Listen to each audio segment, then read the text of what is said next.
Fogging operation isinagawa ng otoridad sa sementeryo sa Calasiao, Pangasinan. Ang detalye sa report.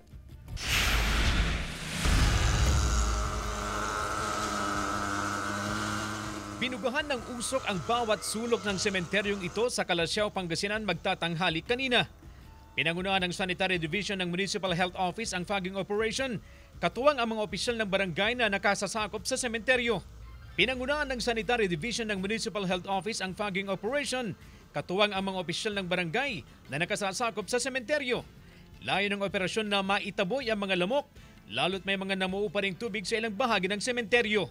Para din sa kaligtasan ng ating mga kababayan, ng ating mga kabarangay na pupunta dito sa sementeryo sa darating na undas. Hindi pa ramdam ang dagsa ng mga bisita sa sementeryo, pero may ilan ng taga-ibang probinsya ang maagang bumisita at nag-alin ng bulaklak sa puntod ng kanilang yumaong kaanak, tulad ng mag-asawang Vega mula sa Maynila. Hindi, kasi namatayan rin kami ng kumpare namin and the wake is here, so sinadya na namin. We're staying 3 days sa Lamay at saka dito.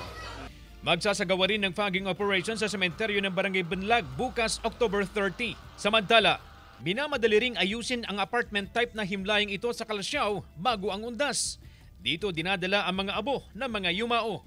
Mahigpit na nakamonitor ang mga pulis sa sitwasyon sa mga sementeryo habang papalapit ang undas.